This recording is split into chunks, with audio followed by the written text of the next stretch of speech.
Բարև ձեզ հարգելի հայրենակիցներ, վերադառնում եմ Սյունիքի մարզից, օգտվելով ժամանակի ընձեռած հնարավորությունից, ցանկանում եմ անդրադառնալ եւ որոշակիորեն արձագանքել երեք Հայաստանի Հանրապետությունում տեղի ունեցած մի կարևորագույն իմ կարծիքով ուշագրավ համաժողովի, որը կազմակերպել էր Արդարադատության նախարարությունը, որը կրում էր արդարադատությունը որպես արդարության հասնելու միջոց խորագիրը, նաև այլ խորագրեր էր կրում, հաստավորապես դրանցից մեկը իմ ուշադրությունը գրավեց, ինչու է ուշանում արդարադատությունը, հրավիրված էին բազմաթիվ անձինք բարձրաստիճան, այդ թվում նաև Նիկոլ Փաշինյանը, որպես Հայաստանի Հանրապետության վարչապետ, արդարադատության նախարարը, գլխավոր դատախազը, փաստաբանների պալատի նախագահը, այլ պաշտոնատար անձինք, որոնք իրենց տեսանկյունից ներկայացեցին Հայաստանի Հանրապետությունում դատական համակարգի ներկա վիճակը եւ ըստ էության անդրադարձան ներկայումս դատական համակարգի առջև ծառացած բազմաթիվ խնդիրների, սկսած ողջամիտ ժամկետերում գործերի քննությանը, ի վերջո անդրադառնալով նաեւ դատական իշխանության նկատմամբ հանրության ունեցած վստահությանը եւ հռետորական հարց բարձրացնելով, թե այնուամենայնիվ ինչու է ուշանում արդարադատությունը։ Հենց այսպիսի խորագիրը, հարգելի բարեկամներ, գալիս է վկայելու, որ եթե ուշանում է արդարադատությունը, հետեւաբար կամ արդարադատություն չկա, կամ չգիտեմ, մենք գործ ունենք բոլորովին այլ ընկալմամբ արդարադատության հետ։ Բայց քանի որ թեման վերջի շրջանում եւ մշտապես կարելի է ասել գործող վարչապետը եւ իր ղեկավարած քաղաքական թիմը ներկայացնում է, ես փորձեմ իմ պատկերացումները ներկայացնել ներկայումս դատական իշխանության վիճակի, զարգացման հեռանկարի, պոտենցիալի եւ այն բոլոր հնարավոր քայլերի մասին, որոնք պետք էր արվեր, եւ թե ինչու է հիմա այսպիսի հռետորական հարց առաջացել, թե ինչու է ուշանում արդարադատությունը։ 2018 թվականից հետո, երբ իշխանության եկավ Նիկոլ Փաշինյանը, հենց իր ամենակարևորագույն լոզունգներից մեկը Հայաստանի Հանրապետությունում զրո հանդուրժողականություն կոռուպցիայի դեմ, դատական իշխանության ամբողջական վերափոխումն էր, նաև Հայաստանի Հանրապետությունում օրենքի առջև բոլորի հավասարության ապահովումն էր, իրավունքի գերակայության ապահովումն էր, սահմանադրական գաղափարաբանության անշրջելի ամրագրումն էր եւ այլն եւ այլն։ Մի քանի օրինակով փորձեմ ձեզ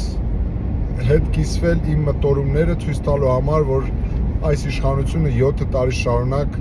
ընդամենը գործել է հռչակագրային, վերնագրային տրամաբանությամբ,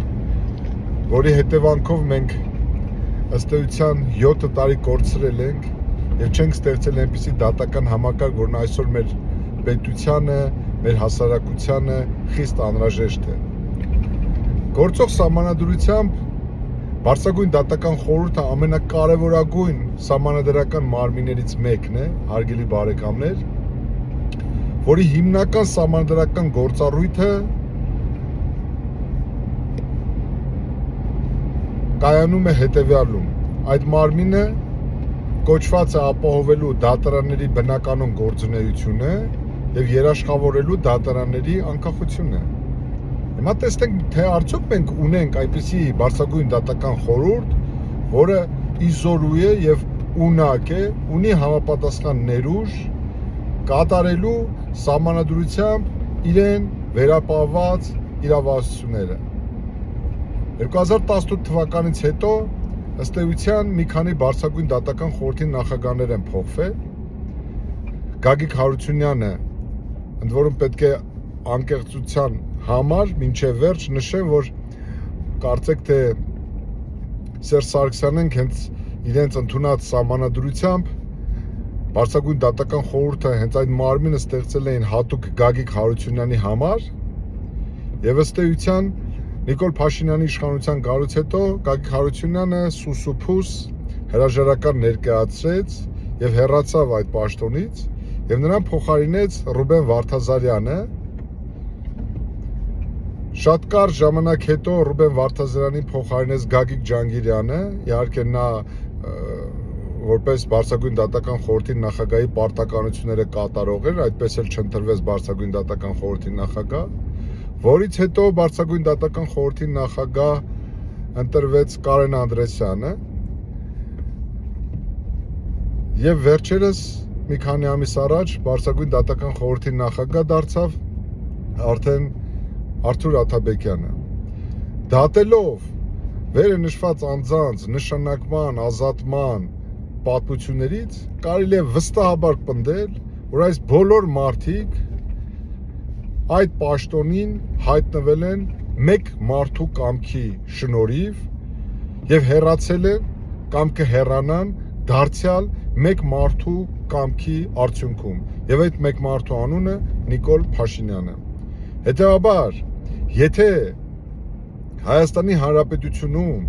դատարանների անկախությունը երաշխավորող եւ դատարանների բնականոն գործունեությունը ապահովող սահմանադրական մարմնի ղեկավարի գոյությունն ու գործունեությունը բացառապես կախված է մեկ մարդու կամքից, որի անունը Նիկոլ Փաշինյանն է եւ որի զբաղեցած պաշտոնը գործադիր իշխանության ղեկավարի պաշտոնն է, մնում է արդեն պատկերացնել, թե ինչ մակարդակի եւ ինչ ընկալմամբ արդարադատություն է իրականացվում կամ իրականացվելու Հայաստանի Հանրապետությունում։ Կամ ավելի պարզ, եթե Բարձրագույն դատական խորհրդի նախագահը նշանակվում եւ ազատվում է SMS հաղորդագրության միջոցով,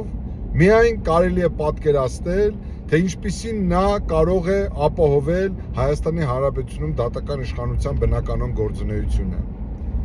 Սա մեր իրական արտացոլանքն է օբյեկտիվ իրականության, որից կարելի է արդեն բխեցնել, թե ընդհանրապես Հայաստանի Հանրապետությունում գործադիր իշխանության ընկալումը դատական իշխանության նկատմամբ ինչպիսին է եւ արդյոք գործադիր իշխանությունը ունի ներուժ Հայաստանի Հանրապետությունում իսկապես ստեղծելու այնպիսի նախադրյալներ, ձևավորելու այնպիսի ենթակառուցվածքներ, որը հնարավորություն կտա Հայաստանի Հանրապետությունում իսկապես ապահովել արդարադատություն իրականացնելուն ուղղված դատական իշխանության գոյությունը։ Հաջորդը շատ կարևոր է, սիրելի բարեկամներ, որ մենք հասկանանք եւ ըմբռնենք մի կարևոր, կարելի ասել ռազմավարական հանգամանք։ Դուք ինչպիսի փոփոխություններ ուզում է գործող իշխանությունը իրականացնի կատարի, խնդիրը շատ կարևոր է։ Հանրությունը վստահում է նրա ձեռնարկած քայլերին, թե ոչ։ Հանրությունը հավատընծայում է արդյոք դատական իշխանության անաչառությանը, դատական իշխանության անկախությանը, դատական իշխանության գործադիր իշխանության կրնկից դուրս լինելու հանգամանքին, թե ոչ։ Ակնհայտ է, որ դուք այսօր չեք գտնի որևէ ողջամիտ քաղաքացու, ով կարող է պնդել համոզմունքով, որ Հայաստանի Հանրապետության դատական համակարգը զերծ է որևէ գործադիր իշխանության որևէ օղակից, որևէ ճնշումից։ Դուք չեք գտնի այսօր Հայաստանի Հանրապետությունում որևէ ողջամիտ քաղաքացու, ով կարող է հաստատապես պնդել, որ Հայաստանի Հանրապետությունը կոռուպցիայից զերծ երկիր է, որ Հայաստանի Հանրապետության դատական իշխանությունը անաչառ ու անկախ է եւ իրականացնում է իրապես արդարադատություն, որ Հայաստանի Հանրապետության դատական իշխանությունը ապահովում է իրական արդարադատություն, որ Հայաստանի Հանրապետության դատական իշխանության բոլոր ներկայացուցիչները անաչառ են, անկաշառ են եւ կատարում են բացառապես Հայաստանի Հանրապետության սահմանադրությամբ իրենց ամրագրված լիազորությունները։ Ինչու հանկարծ այսպիսի ճգնաժամ առաջացավ դատական իշխանության նկատմամբ եւ չվերականգնվեց այդ վստահությունը։ Իհարկե, նախորդ իշխանությունների ժամանակ, սիրելի բարեկամներ, բոլորս շատ լավ պատկերացնում ենք, թե ինչպիսի կոռումպացված համակարգ էր ձևավորված, թե ինչ պայմաններում էին դատավորները նշանակվում եւ ազատվում, թե ում քամահրանքով ու քմահաճույքով էր այս կամ այն դատական իշխանության ներկայացուցիչը պաշտոնավարում, սակայն կներեք, հենց վերը նշված հանգամանքի հիշատակումով ինձ մոտ համոզմունք է ձևավորված, որ շատ բան չի փոխվել, ընդամենը որոշ մարդկանց ազգանուններ են փոխվել, իսկ բարքերը, ոչ ֆորմալ ինստիտուտները, վարակույրից այն կողմ տեղի ունեցած իրադարձությունները, գործադիր իշխանության ղեկավարի առջև շաղակրատելու, քծնելու, պատեհապաշտությամբ զբաղվելու այդ տխրահարճակ ավանդույթները ցավոք սրտի շարունակվում են։ Սակայն կրկնում եմ, ինչու այսպիսի վախճան ունեցավ այս համակարգի բարեփոխումը։ Դու գիտեք, որ գործող իշխանությունը 2018 թվականից հետո շրջանառության մեջ դրեց անցումային արդարադատության գաղափարը, որը ընդ որում իր արտացոլանքը տեսավ 2019-2023 թվականների դատական եւ իրավական բարեփոխումների հայեցակարգում։ Մենք այդպես էլ այդ հայեցակարգը, որը կառավարության որոշման կարգավիճակ ուներ, սիրելի բարեկամներ, մենք այդպես էլ ականատես չեղանք, որ Հայաստանի Հանրապետությունում այս իշխանության օրոք իրականացվեր անցումային արդարադատություն։ Իսկ ինչ էր իրենից այն ենթադրում։ Այն ենթադրում էր, որ 1991 թվականից մինչև մեր օրերը պետք է վերհանվեին այն հնարավոր բոլոր աղմկահարույց գործերը, երկրի թալանը, ունեցվածքի բաժանումը մի քանի անձանց միջև, աղմկահարույց սպանությունները, մի խոսքով մեզ հայտնի ու անհայտ հնարավոր բոլոր չարաշահումները անցումային արդարադատության գործիքի կիրառմամբ պետք է բացահայտվեին եւ խնդիր դրվեր դրանց ամբողջ ճարտարապետներին պատասխանատվության ենթարկելու հարցը։ Երբ իշխանությունը հեռացավ իր այս խոստումից, ավելին ձախողվեց այդ գործընթացի իրականացումից, երկրորդ շլացուցիչ եւ գայթակղիչ գաղափարը դրեցին շրջանառության մեջ։ Դա վեթինգի գաղափարն էր, սիրելի բարեկամներ։ Վեթինգով փորձ էր արվելու զտել, մաքրել ամբողջ դատական համակարգը եւ իրականացնել այնպիսի բարեփոխում, որը կվերածներ կամ կվերականգներ հանրության մոտ վստահությունը դատավորների նկատմամբ, պետական իշխանության կրողների նկատմամբ։ Ցավոք սրտի այս գաղափարն էլ գործող իշխանության կողմից ջրվեց։ Եվ մենք այսօր ունենք այն, որ դատական իշխանությունը բացառապես ձևավորվել է ու գործում է մեկ մարդու պատկերացումների շրջանակում եւ այդ մեկ մարդու անունը, ինչպես նշեցի, Նիկոլ Փաշինյանն է։ Այսինքն, եթե դու համաձայն ես Նիկոլ Փաշինյանի ընկալած արդարադատության հետ կամ նրա պատկերացած արդարադատության գաղափարի հետ, ուրեմն կարող ես տեղավորվել նրա պատկերացումների շրջանակում իրականացվող քաղաքականության հետ։ Իսկ եթե դու չես պատկերացնում այդ գաղափարը կամ հեռու ես այդ նրա ընկալումներից, բնականաբար դու որակվում ես որպես նախկին թալանչի, որակվում ես երկիրը որպես կեղեքած սուբյեկտ։ Չերկարացնեմ այդ առումով եւ հետո վերադառնանք հաջորդ հանգամանքին, թե ինչու այս իշխանությանը չհաջողվեց իրականացնել այն խոստումները, որոնք տվել են։ Տեսեք, 7 տարիների ընթացքում գրեթե 4-5 արդարադատության նախարար է փոխվել։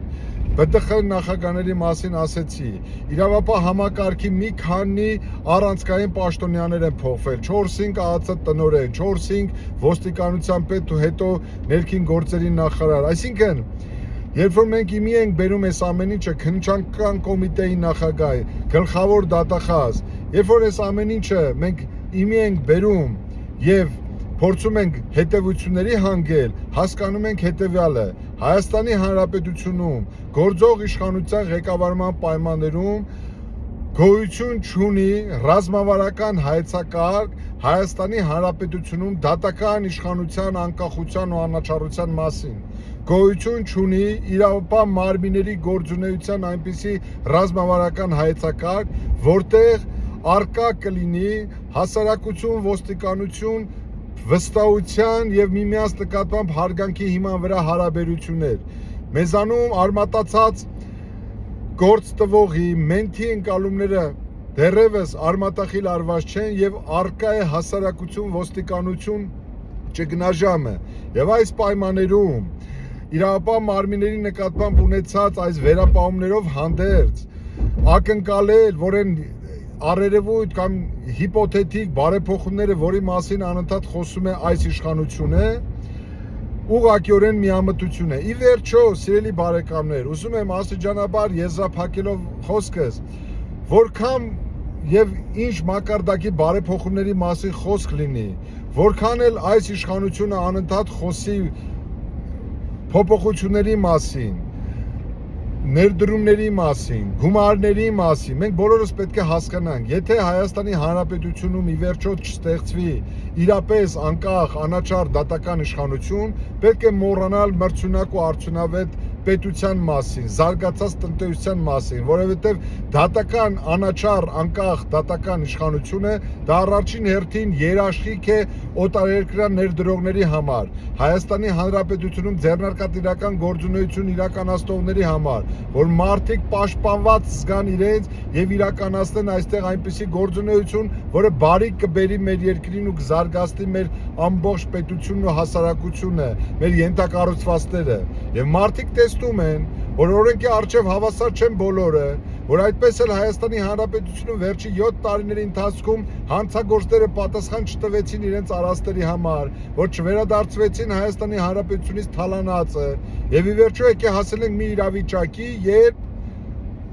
արդեն գործող իշխանության առանձին ներկայացուցիչներն են մխրճված կոռուպցիայի մեջ, կոռուպցիոն համակարգերս հիմա էլ են կենսունակ, եւ Հայաստանի Հանրապետությունում այսօր իրականացվում է անարդյունավետ կառավարում, կառավարման ճգնաժամը բոլոր ոլորտերում ցույց է տալիս իր գոյությունը, եւ այս պայմաններում գործող իշխանությունը այսպիսի համաժողովների միջոցով փորձում է տպավորություն ստեղծել, որ ինչ-որ քայլեր է ձեռնարկում վիճակը շտկելու համար, լավ էլ խորագիր եք ընտրել, ինչու է ուշանում այնուամենայնիվ արդարադատությունը, Նիկոլ, դուք որտեղ եք սխալվել, այդ սխալները արդյոք ճակատագրական չեն, ինչ պետք է չանեիք, որ արեցիք այս տարիների ընթացքում, եթե դուք գտնում եք, որ ձեր ուժերից վեր էր նման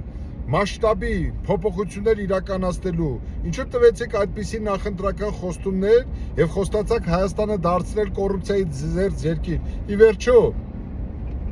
պետք է հասկանալ, որ Հայաստանի Հանրապետությունում արկա բոլոր գործիքակազմերը կային, գործում էին, որոնք հնարավորություն կտային լիարժեք պայքարել կոռուպցիայի դեմ, սակայն չգիտես ինչու այդ գործիքակազմը չօգտագործվեց, ավելին իշխանությունը պատճառաբանելով այլ գործիքների ներդրման անհրաժեշտությունը, ինստիտուցիոնալ առումով թեև ներմուծեց որոշ ինստիտուտներ, մասնավորապես հակակոռուպցիոն կոմիտեն, հակակոռուպցիոն դատարանները, դրանց վերաքննիչ վճռաբեկ դատարանների համապատասխան պալատները, բայց այնուամենայնիվ կրկնում եմ, այս փոփոխությունների արդյունքը 0 է։ Հայաստանի Հանրապետությունում վերացված չէ կոռուպցիա ընկալումը, Հայաստանի Հանրապետությունում քաղաքական կոռուպցիան վերացված չէ, ինչ-որ ժամանակ հետո մենք կիմանանք, որ դատախազական համակարգում, դատական համակարգում որոշ նշանակումներ պայմանավորված են եղել ոչ թե այս կամ այն անձի մասնագիտական կարողություններով, այլ ուղղակիորեն պայմանավորված են եղել այդ անձի Հայաստանի Հանրապետության այս կամ այն բնակավայրում ծնված լինելու կամ այս կամ այն բնակավայրից ելնելով, բացառապես, որովհետև մենք հիշում ենք, որ Սերժ Սարգսյանի օրոք, Ռոբերտ Քոչարյանի օրոք, տարբեր պաշտոնյաներ պարզապես նշանակում էին այդ պաշտոնին ուղղակիորեն Ղարաբաղցի լինելու համար, Արարատի մարզից լինելու համար, Շիրակի մարզից լինելու համար, ու հիմա էլ ինչ-որ ժամանակ հետո կպարզվի, որ որոշ նշանակումներ ուղղակիորեն պայմանավորված են այն հանգամանքով, որ իրենք ծնունդով իջևանցիներ են։ Սա ինչի է բերում։ Սա բերում է նրանում մեզ համոզման, որ Հայաստանի Հանրապետությունում համակարգային ճգնաժամ է, ոչ միայն կառավարման ճգնաժամ է, այլև համակարգային ճգնաժամ է, պետականաշինության հարցի դիտանկյունից, սիրելի բարեկամներ, գիտեք ինչ, ինչպիսի բարեփոխումների մասին համաժողովներ էլ այսօր Նիկոլ Փաշինյանը հրավիրի եւ անցկացնի եւ ինքը փորձի դժգոհի, ակնհայտ է մի բան, որ պատմությունը արձանագրելու է հետեւյալը, որ Նիկոլ Փաշինյանի օրոք այդպես էլ Հայաստանի Հանրապետությունում հնարավոր չեղավ ստեղծել իրապես անկաշառ ու